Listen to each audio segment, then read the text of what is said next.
Always wear eye protection. Wear safety glasses, goggles, or a face shield. Mr. Sadie, could I use the drill press? Why, yes you can. Ow, Mr. Sadie, I cut myself using the mill. Thanks, Haley, for reporting that minor accident. And Haley, that's how you use the mill. Gee, thanks, Mr. Sadie. Keep clothes tucked in and sleeves neatly rolled up. Loose clothing can get caught in the machine and cause an injury. If your hair is long, tie it back or wear a cap over it. Long hair can get caught in the moving machine. Don't wear gloves when you use the tools or operate any of the equipment. The only time it's okay to wear gloves is when you're handling sheet metal. Wear protective shoes. Wear hard shoes or boots with rubber soles and rubber heels. Don't wear sandals in the shop. Always use a brush or a rag to clear away sawdust and scraps. Never use your hands to wipe off a surface. Carry pointed or sharp tools with the point or edge held down toward the floor. This will help avoid injuries if you bump into something or if someone bumps.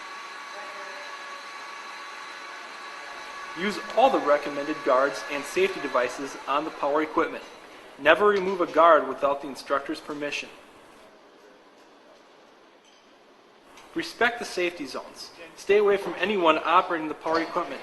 Don't talk to them or distract them in any way. Don't let anyone distract you when you're using the equipment. Work at a safe speed. Don't rush or hurry through a project. Working too fast is dangerous and it will result in poor craftsmanship.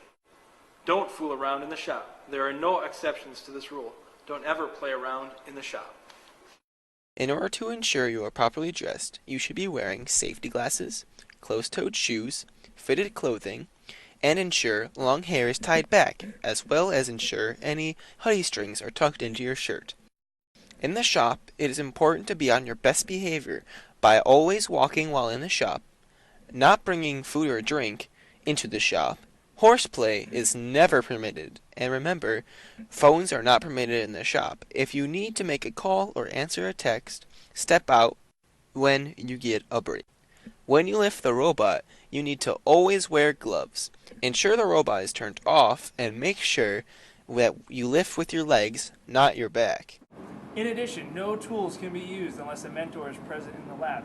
This includes everything from large tools like the milling machine and the lathe to small, seemingly harmless handheld drills. All tools in the lab have certain safety precautions, and every student must be acquainted with those before they set out to use those tools.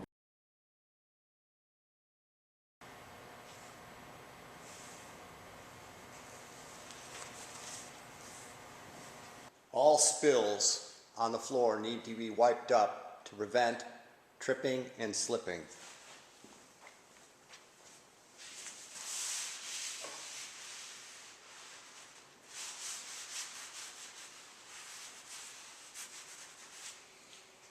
When a robot is in the pit or on a bench table in the back, it needs to be put on blocks before it is powered up.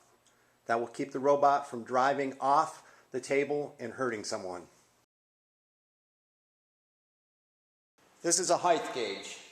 It has a carbide tip on the end that is used to scribe parts.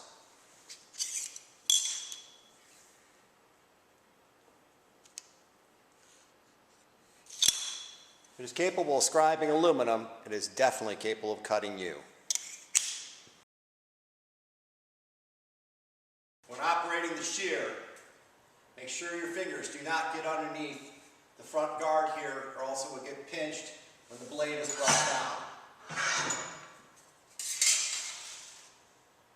Also, make sure that no one is standing with their feet underneath the crossbar when you step on the shear, so their foot doesn't get hurt. If a piece is too small for you to push in to make to your scribe line, what you need to do is attach it to a bigger piece of material before you shear it.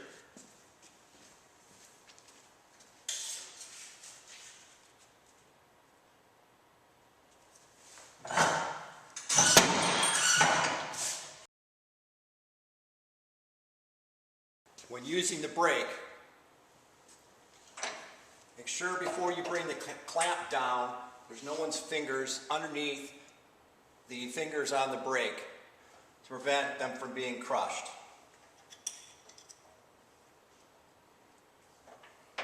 Also, when you bring the apron up, there are two extensions. Make sure someone's not standing at the grinder and can potentially be hit or at the shear by the handles.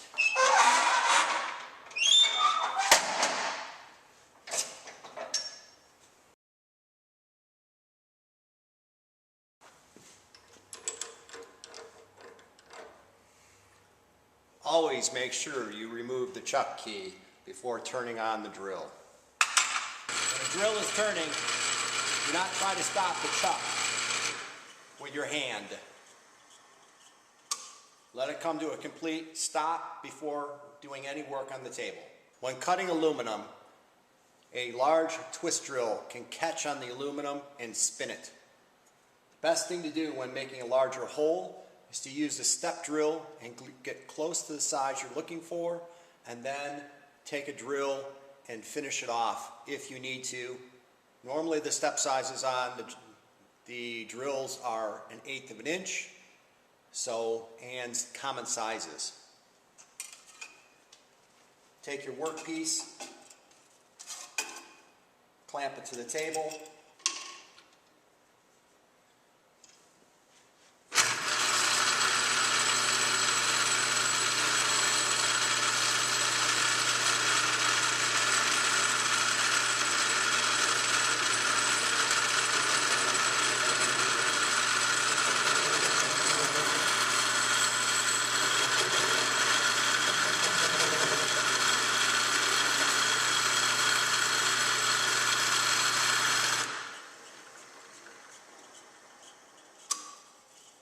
You'll end up with a nice clean hole.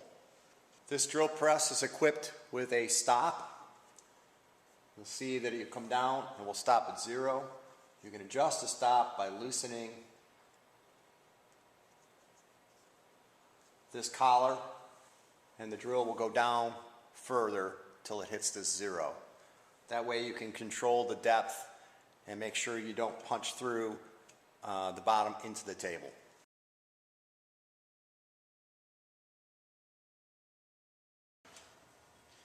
If you're going to cut round things on the vertical bandsaw, you need to put them into a drilling vise to securely hold them to put them through the bandsaw.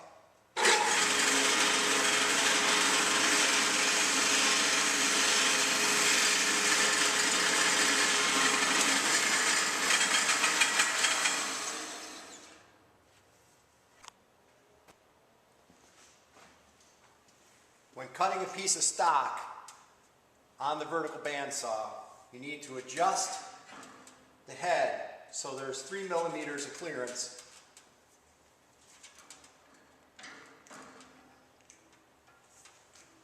So your fingers cannot get in and make contact with the blade.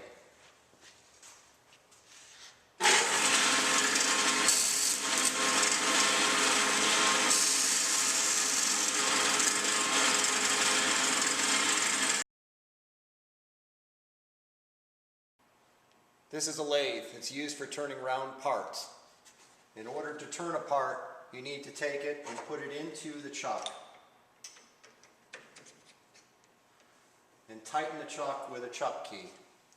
Before turning on the lathe, this chuck key needs to be removed or else it will become a projectile.